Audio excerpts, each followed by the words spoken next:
Hey, this is Views, and I'm here with Slim. Hi there. And we're going to talk a little bit about a recent event where he got to play the Xbox One early from release date.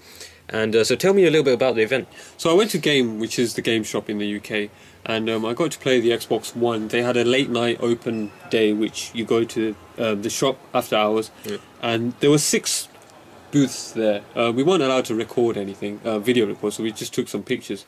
There were 4 games there: Forza 5, Killer Instinct, Dead Rising 3, and Rise: Son of Rome. Killer Instinct was 2 players on the same screen. Rise was cooperative, so you have 2 screens and you're playing together with somebody. And Dead Rising was just two booths and you're just playing by yourself. So it was a really good event. We got to talk to some people and it was great.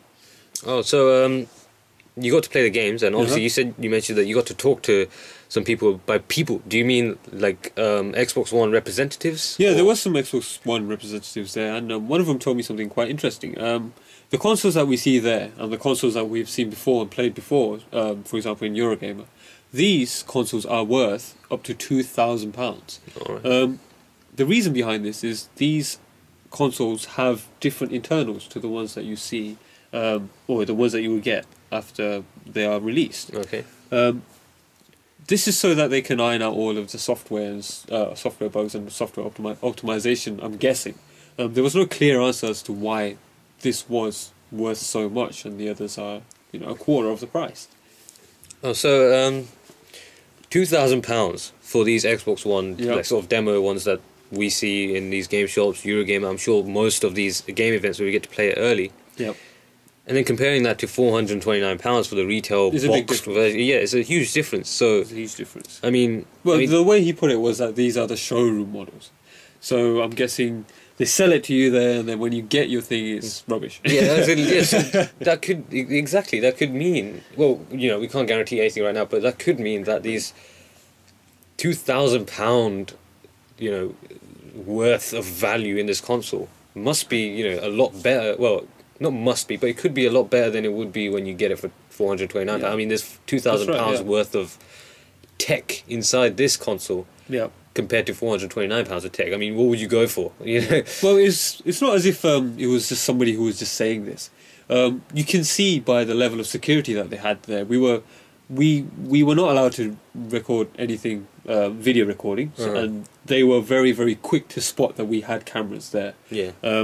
They had security guards, and then they had one person who was the only person who was allowed to physically touch these consoles, which means he was the only person allowed to take them out of the box, display them, and then put them back in again.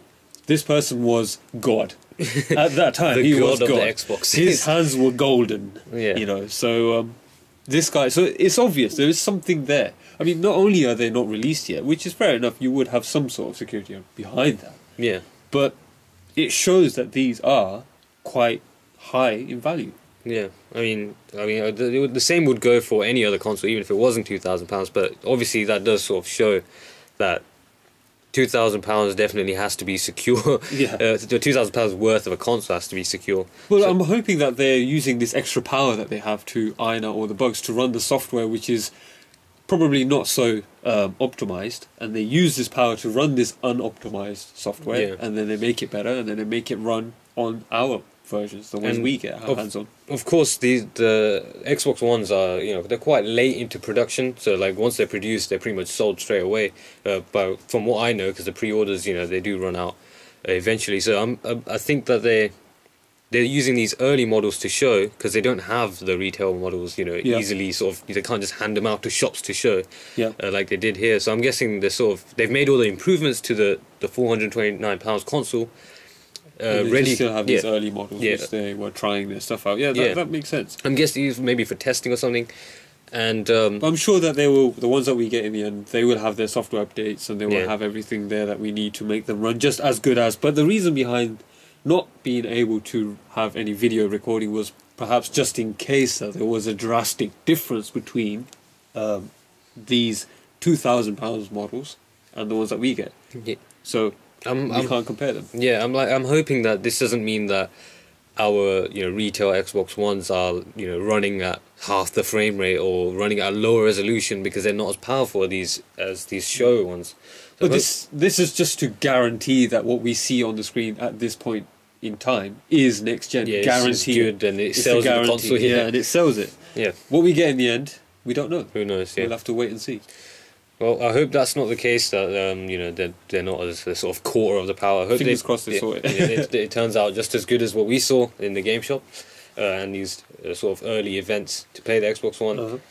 So that is pretty much it on the Xbox One, and I'm gonna have a similar sort of video on the PS4. I'm gonna go to a similar event where we get to play the PS4 early. So if you're interested in that, definitely check back for that video. So that's pretty much it. So thanks for watching, and we'll see you in the next one. Take care.